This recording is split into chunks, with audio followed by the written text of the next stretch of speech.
ደሳለኝ ሰፋ ያለ የጥያቄ መቅድም ካነበቡልን በኋላ አንድ ጥያቄ ጠይቀዋል።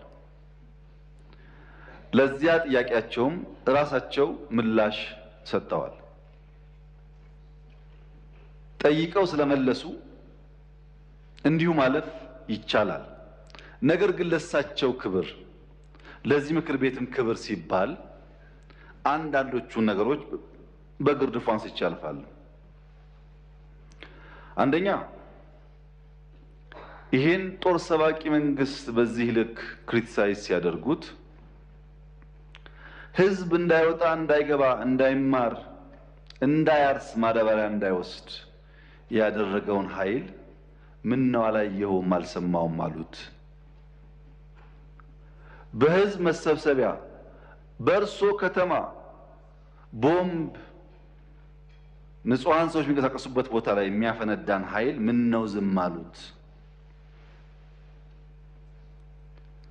ሽማግሌ ላስታርቅ ብሎ ሲሄድ ቄሶች፣ አሮጊቶች በእንብርክክ የሚያስኬደውን ከኢትዮጵያ ባህል ውጭ የሚገለውን ኃይል ምን ነው አላቅህም አሉት።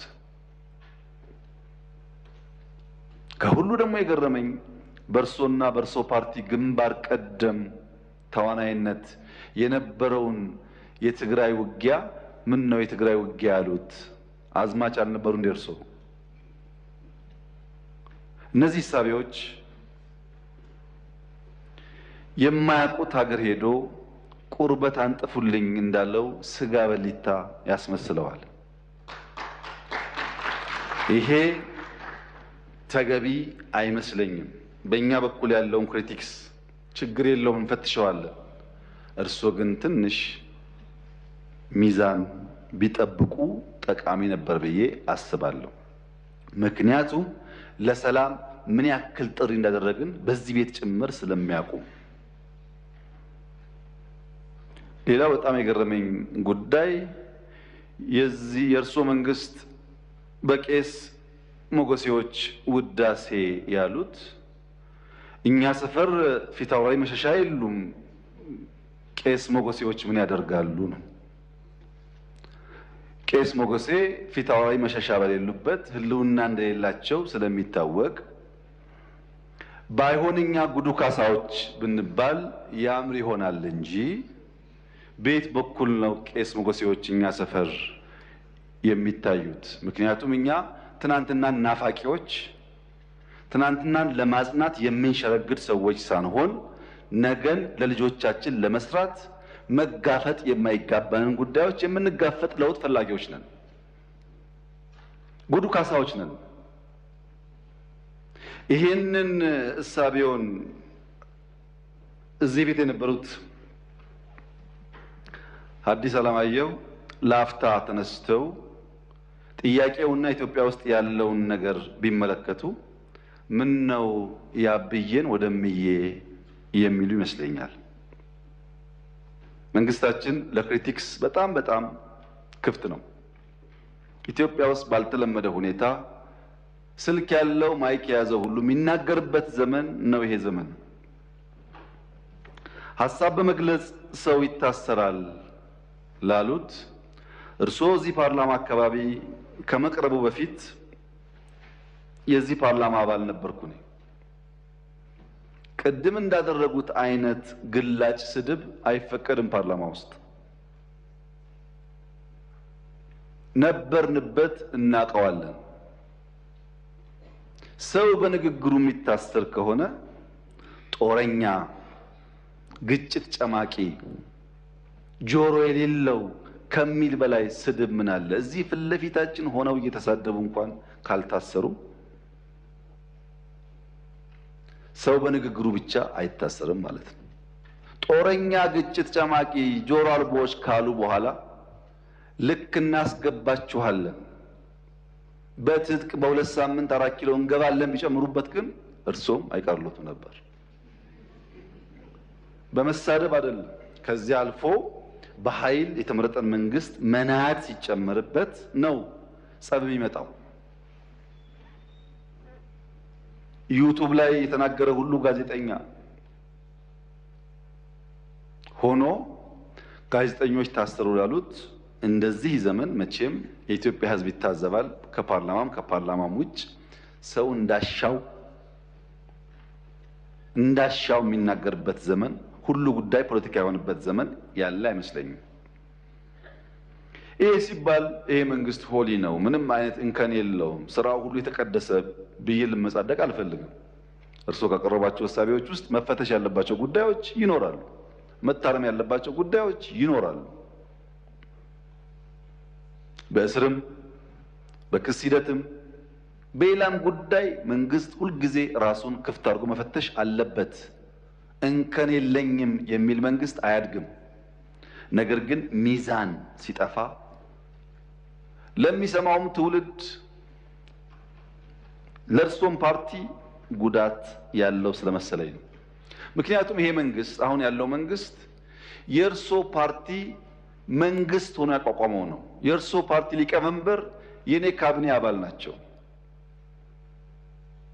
የእርሶ ፓርቲ አመራሮች በአማራ ክልል በአዲስ አበባ ክልል ውስጥ በአዲስ አበባ ከተማ ውስጥ አመራሮች ናቸው። በጋራ የምንመራው መንግስት ነው።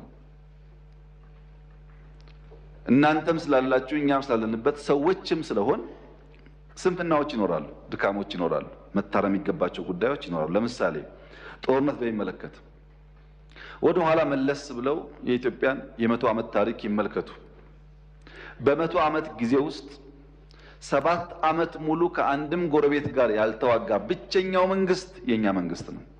ባለፉት 7 ዓመታት ከየትኛውም ጎረቤት ጋር አንድ ጥይት አልተኮሰም። እኔ በታሪክ የማውቀውን ሳይሆን በአካል የማውቀውን ግን ላስታውሶ በ83 ገብቶ 84 መንግስት የመሰረተው የኢህአዴግ መንግስት እስከ 90 ዓመተ ምህረት ባለው 6 ዓመት ጊዜ ውስጥ መጀመሪያ ከሳውት ሱዳን ኢታንግ ላይ፣ ቀጥሎ ከሱዳን፣ ቀጥሎ ከኤርትራ ውጊያ አካሂዷል። በኋላ የሶማሌውን ሳይጨመር ማለት ነው። በ7 ዓመት ጊዜ ውስጥ በደርግም የሚያውቁት ታሪክ ነው። በንጉሱ ጊዜም እንዲሁ ባለፉት 7 ዓመታት ከአንድም ጎረቤት ጋር ያልተዋጋ ነው። የሚያጋጩ ጉዳዮች ስለሌሉ ሳይሆን ግጭት ጉዳት አምጪ እንደሆነ ስለምናቅ ነው፣ ስላደግንበት ስለምናቀው ነው። በሀገር ውስጥ ቤኒሻንጉል ጋር ያሉ ታጣቂዎች በሰላም ተደራድረን አላስገባንም። ይሄ አይታወቅም፣ ለምክር ቤት አያውቀውም። ኦሮሚያ ውስጥ በጣም በርካታ ሴክቶች እንደገቡ አይታወቅም። በአማራ ክልል ባለፉት 2-3 ቀናት ብቻ ከ70 በላይ ሰዎች በሰላማዊ መንገድ ገብተዋል። 2-3 ቀን ብቻ። በአፋር ክልል፣ በሶማሌ ክልል በርካታ የሰላም ድርድሮች ተካሂደዋል። ለዚህ ነው መጠነኛ ለውጥ መሻሻሎች ያሉት።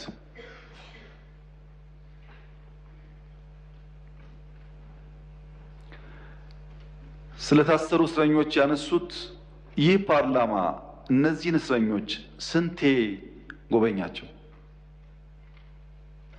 ሄዳችሁ አላያችሁም? አልጎበኛችሁም? በሚዲያ ይቻል ውስጥ ጎበኙ። ድሮ እንኳን ፓርላማ በእንደዚህ አይነት ጉዳይ የታሰሩ ሰዎች መጎብኘት ይቅርና ታሳሪዎቹ ራሳቸው ከእስር ሲፈቱ የት ቦታ እንደታሰሩ አያውቁም። ተሸፍነው ገብተው ተሸፍነው ይወጣሉ።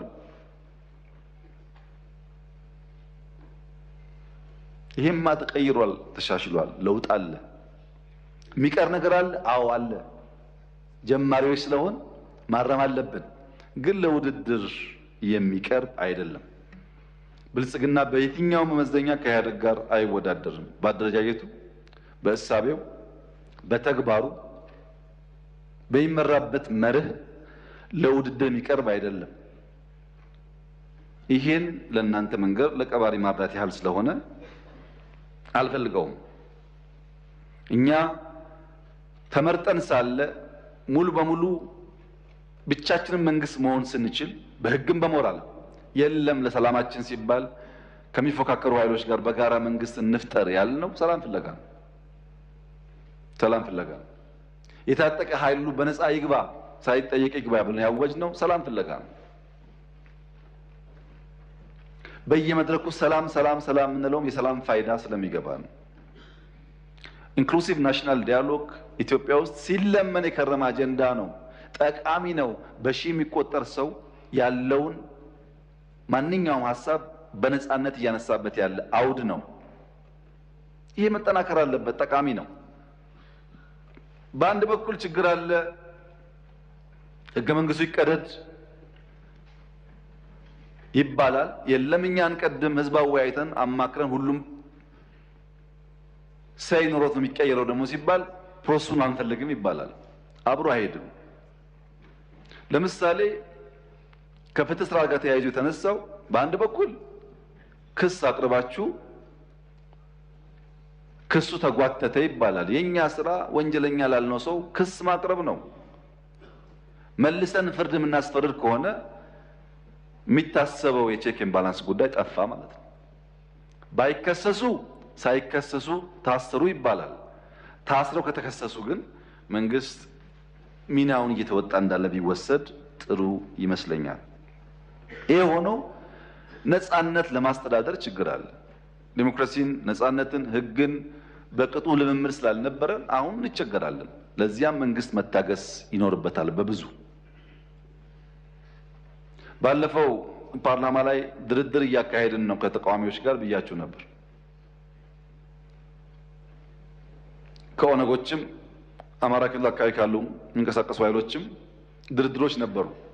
በነገራችን ላይ በአማራም በኦሮሚያም በየትኛውም ጎጥ ያለ የጎበዝ አለቃ በየትኛውም ጎጥ ያለ በግራም በቀኝ ይደራደራል። እኔ አይደለሁም እሱ ነው ይላል እንጂ ሲወጣ ይደራደራል፣ ሽማግሌ ይልካል። ልክ እኔ ካልኩ በኋላ ግን የሚደራደረው ኤክስ ነው፣ መደራደር ተገቢ አይደለም ብሎ የሚዘምተው ደግሞ ራሱ የሚደራደረው አካል ነው።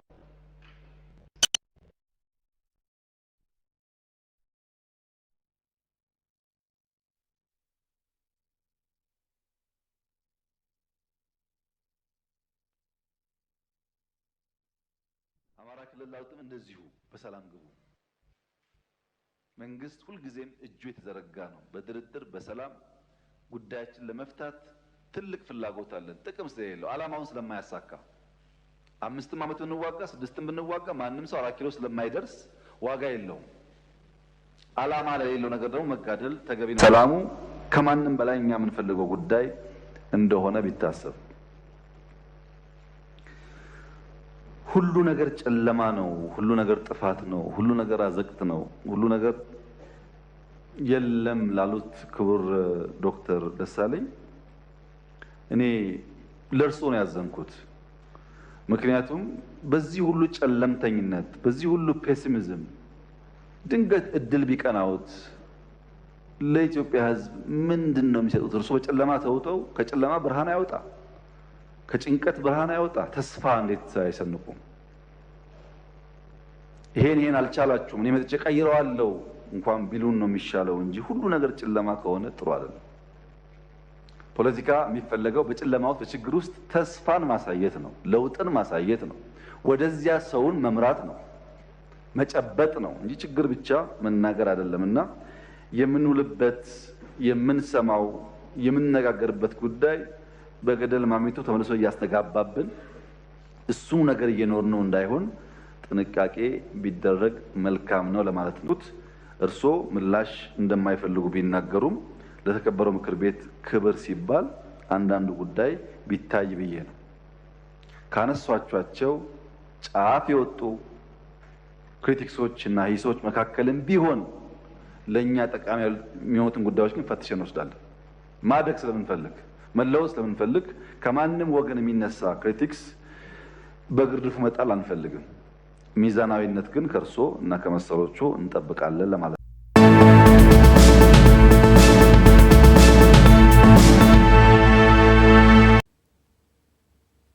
ይህንን ካደረጉ በኋላ መሳሪያዎቻችን እንዳናወጣ ካደረጉ በኋላ ከሁሉ ግን ተስፋ ቆርጠን ዝግጅት እንድናደርግ ያደረገን የበቀደሙ ሳይሆን ሌላ ቦታ ግጭት ገጥሞን በዚያ ደረጃ ሀገራቸውን ይክዳሉ የሚል ግምት ስላልነበረን ግጭቱን ሪፖርት አቅርበን አርሚውና ትጥቁ በተወሰነ ደረጃ ኢትዮጵያን ይከላከል አደጋ እያጋጠመን ነው ስንል በፍጹም አሉ። አርሚውም አይሄድም ትጥቁም አይሄድም አሉ። በዛ በኩል ውጓቸው እያሉ በዚህ በኩል ደግሞ ትጥቁ አይሄድም አሉ። ይህንን ስራ እየሰሩ ቆይተው ነው ጥቅምት 24 ከምሽቱ 5:30 ገደማ እዚህ ያለው ጁንታ ግልገል ጁንታ መገናኛ በጣጥሶ እዛ ያለ መብራት አጥፍቶ ስልክ አጥፍቶ በየቦታው ወታደሩ 50 40 60 ሆኖ ተበታትኖ እርስ በርሱ እንዳይገናኝ እንዳይተጋገዝ ኮሙኒኬሽን አጥፍተውበት በሚሊሻ ከበው እምቢ ያላቸውን ደግሞ ቄስና ሽማግሌ እየላቁ እጅ ስጥ እያሉ በጣም በኢትዮጵያ ታሪክ ውስጥ ታይቶ የማይታወቅ ግፍ ፈጸሙ። ብዙዎቹን አፈኑ፣ ብዙዎቹን ገደሉ። የተገደሉት የኛ ወታደር ሄዶ እስከ ቀበራቸው ጊዜ ድረስ ውስጥ እጅና እግራቸው ታስረው ራቁታቸውን ነበሩ። በነገራችን ላይ አስክሬን ሬሳ ዘር የለውም። ሰው ካለ ብቻ ነው ዘር ያለው። ዘር ማለት እኮ ቋንቋ ነው። ዘር ማለት ባህል ነው። ሬሳ ቋንቋ የለውም፣ ባህል የለውም። ሲሞት ስብናውን አጥቶ ሬሳ ነው የሚሆነው። ሬሳንም ኦሮሞ ነህ፣ አማራ ነህ፣ ጉራጌ ነህ ብለህ ማሰብ ሰው አይነት አይደለም። መግደል ሳያንስ አለመቅበር በጣም ጸያፍ ነው። ያውም ብዙ ያደረገልህን አርሚ።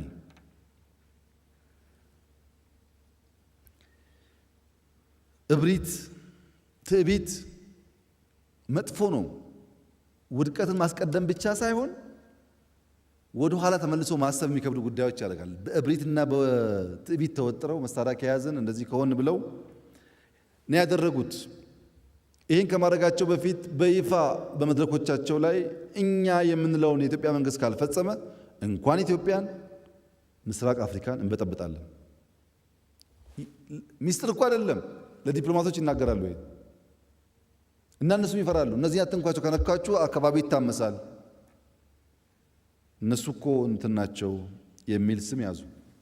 በጣም የሚያሳዝነው ግን ያረጀ ዝንጀሮ በወጣት የለመደውን ዝላይ ለመዝለል ሲሞክር የሚገጥመው ችግር ነውና እነዚህ ሰዎች ምንም አይነት የወታደራዊ ሳይንስ ዕውቀት የላቸውም። ያረጀ ሐሳብ ነው ያላቸው። በፖለቲካውም ያረጀ፣ በኢኮኖሚው ያረጀ፣ በውትድርናውም ያረጀ። ያረጀው ሐሳብ ሁለት ታሪካዊ ጭብጦች ማሳያ ላቅርብ። በአሜሪካን ሲቪል ዎር የአሜሪካን ሲቪል ዎር የፈጠረው ዋናው ጉዳይ በሳውዝ የአሜሪካ ግዛቶችና በሰሜን የአሜሪካ ግዛቶች የነበረ ግጭት ነው። ግጭቱም የባሪያ ስርዓት ይቅር አይቅር ነው። አብርሃም ሊንከን የተሰኘው ፕሬዝዳንት ሲመጣ የባሪያ ስርዓት አስቆማለሁ ብሎ መጣ። ደቡብ አካባቢ ያሉ በጥጥ በሰሊጥ እርሻ የሚታወቁት ይሄ ስርዓት መቀጠል አለበት መቆም የለበትም የሚል አቋም ያዙ።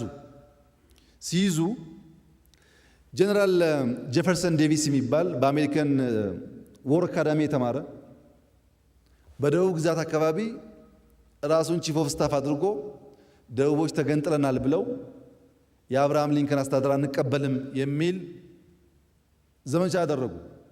አብርሃም ሊንከን ልክ እንደኛ ለዓመታት ለመነ፣ ታገሰ። ለምኖ ታግሶ በመጨረሻ አንድ ቀን በማታ ልክ እንደዚሁ ነው፣ ዲፍረንስ የለውም። ሳውዝ ካሮላይና የሚባል ግዛት ውስጥ የነበረ ሜካናይዝድ ጦር ሳያስብ ሳይዘጋጅ በሌሊት ገብቶ ጀነራል ዴቪስ ደበደባቸው። መሳሪያ ቀማ፣ ነጠቀ። አብርሃም ሊንከን አልተዘጋጀም። ያ ወታደር ነኝ ውትድርናን ከኔ ላይ የሚያውቅ የለም በሚል እብሪት የተወጠረ ሰው ነው። አብርሃም ሊንከን ሚሊሻዎች ጠርቶ የመጀመሪያ የሰራው እነዚህ የደቡብ ግዛቶች ወደ ውጭ የሚሄዱበትን ቦርደር መዝጋት ነበር። እነሱ እንደ አብርሃም እንደ ጄፈርሰን ዴቪስ ሰሜን ዕዝን ሲያጠቁ፣ እኛ ደግሞ ቶሎ ብለን ቦርደር መዝጋት ላይ የመጀመሪያ ኦፕሬሽን ያካሄድ ነው። ሁለተኛው ታሪክ ከአሜሪካ ሲቪል ዋር ጋር የሚያያዘው እና አሜሪካኖችን በዚሁ አጋጣሚ እናንተን የገጠማችሁ ፈተናን የገጠመን፣ እናንተም ተዋግታችሁ ያውም 3 ዓመት ተኩል ተዋግታችሁ ነው ሳውዝን ከሰሜን ጋር አንድ ያደረጋችሁት። ለምን?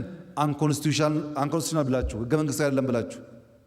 እኛም የገጠመን አንድ ነው፣ ጊዜውን የሚለያየው ህገ መንግስት እሱ አጠቃን። በ3 ዓመት ሳይሆን በ3 ሳምንት ጨረስ ነው። በዚህ ብትረዱን ጥሩ ነው። በዚሁ አጋጣሚ ሁለተኛው አሜሪካ ጋር የሚያያዘው በሁለተኛ ዓለም ጦርነት ፐርል ሃርበር የሚባል ቦታ ላይ ጃፓን በአሜሪካ ጦር ላይ ልክ እንደዚሁ ሳይታሰብ ድንገተኛ ጥቃት ፈጽሞ የአሜሪካን ጦር መታ። የባህር ኃይሉ ያኔ የአሜሪካ ፓርላማ ራሱ ለመከላከል ወስኖ ጃፓን ላይ ጦር መሳሪያ ብቻ ሳይሆን የኒውክሌር ቦምብ ተጠቅሞ ያው ጃፓን እንዳልነበረች ሆነች እንደምታውቁት። በነገራችን ላይ በአሜሪካ ሲቪል ዎር የጀነራል ጄፈርሰን ዴቪስ ትቢት ከጦርነቱ በኋላ 20 ዓመት የሳውዝ አሜሪካ ፓርት ራሱን መልሶ መገንባት አልቻለም። 20 ዓመት ሙሉ ወደ ነበረበት ጥፋት ስለነበረ የጃፓኑ ሁለተኛ ዓለም ጦርነት ከተፈጸመ በኋላ ያንን ጦርነት የመራው ጀነራል ማካርቱር ይባላል። ፎርስታር ጀነራል የአሜሪካ ጀነራል ውጊያውን አሸንፎ ሲወጣ በቶኪዮ ውስጥ ሻል ያለው መንደር የአሜሪካ ጦር ሰፈር ብቻ ነበር። ቶኪዮ ፈርሳ ማለት ነው። ከአሜሪካ ካምፕ ውጪ ምንም አይነት መሰረተ ልማት የማይታይባት የወደመች ከተማ ነበረች። በዛ ግን አያበቃም። እስካሁን ድረስ በዚያ ውጊያ ሳቢያ በጉዳዩ ምንም ነገር ዕውቀት የሌላቸው ጄኔሬሽንስ አፍተር ጄኔሬሽን ጃፓን ውስጥ ምን አይነት በሽታ ታቅፈው ሲወለዱ እንደነበር ታውቃላችሁ። ይሄን ታሪክ ያረጀ እሳቤ ይዞ ነው ይህ ስግብግብ ጁንታ የሰሜን ኮማንድ ላይ ጦርነት ያወጀው። ማወጅ አይደለም። አንድ የኛ ሰው አለ እዛ በእኛ ሰው አማካኝነት እንደነገሩን መብረቃዊ ጥቃት ፈጽሜ ሰሜን ዕዝን በእጅ አድርጌያለሁ ያሉት የክልሉ መሪዎች እየወጡ ሰሜን ዕዝ ከኛ ጋር ነው የሚዋጋው ይላሉ። ሰሜን ዕዝ ማለት 20 ዓመት ከኤርትራ ጋር የተዋጋ ብቻ ሳይሆን 20 ዓመት ተጨማሪ ጥቃት እንዳይፈጸም የተከላከለ ኃይል ነው። ሰሜን ዕዝ ከነሱ ጋር ከሆነ ምንም ማሰብ አያስፈልግም።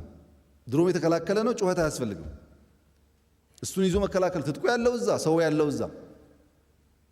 በአንድ ሚዲያ ከኛ ጋር ነው፣ ጠዋት ደግሞ ተወጋን። የሚገለባበጡ ጉዳዮች አሉ። ንጹሃንን ማስጨረስ አሁን የማይካድራው በምን አማርኛ ይገለጻል? ምንድነው የሚባለው? እነዚህ ሰዎች የታጠቁ እንኳን ቢሆኑ ምናልባት ስም ይሰጠዋል። ምንም የማያውቁ ቀን ሰራተኞች ሰብስበው በቀን ሸቅለው የሚኖሩ ሰዎችን ሰብስበው በላባቸው የሚኖሩ ሰዎች ሰብስበው በጅምላ ማረድ፣ ይሄ የፖለቲካ ሽንፈትና ውድቀት የሞራል ድቀት ካልሆነ በስተቀር ስብዕና አይደለም፣ መጥፎ ድርጊት ነው። በወታደሩም በዜጎቻችንም። በነገራችን ላይ በወታደር ብቻ አይደለም። ሽሬ አካባቢ ካምፕ አለን፣ የስደተኞች ካምፕ። በካምፕም የነበሩ ሌላ ብሔር ተወላጆችን እንዲሁ አፍነው አስረዋቸዋል። በዩኒቨርሲቲ የሰማችሁት ነው፣ ተማሪዎች ሊያደርጉት። በሁሉም የተሰራው ይሄ ስራ ዓላማው የነበረው መጀመሪያ ሰሜን ዕዝ መምታት፣ በማግስቱ ጠዋት ደግሞ ጎንደርና ወልዲያን መያዝ። ጎንደርና ወልዲያን መያዝ አዲስ አበባ ላይ ባሉ ኤጀንቶች አዲስ አበባ ቦምብ ይፈነዳል፣ አዳማ ይፈነዳል፣ ሐዋሳ ይፈነዳል፣ አገር ይበጠበጣል። ከዛ በኋላ የፈለግነውን ማድረግ እንችላለን ብለው እዚህም ያሉ ኃይሎች እየተዘጋጁ ነበር። መንግስት ሲቀየር የሆነ ነገር ለመሆን ማለት ነው።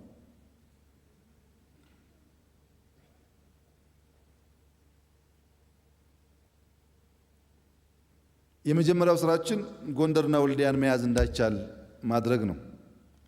ለዚህም አስቸኳይ ጊዜ አዋጅ በማግስቱ ያው እንደምታውቁት ወጥቶ ሁሉም የታጠቀ ኃይል በአንድ ኮማንድ ስር ሆኖ የኦሮሚያ ልዩ ኃይል በኦሮሚያ አካባቢ ያለው መከላከያ ሙሉ በሙሉ ስለሚወጣ በርካታ ኃይል ስለሚወጣ ያን ሸፍኖ በዛ የመጣውን ጠላት እንዲመክት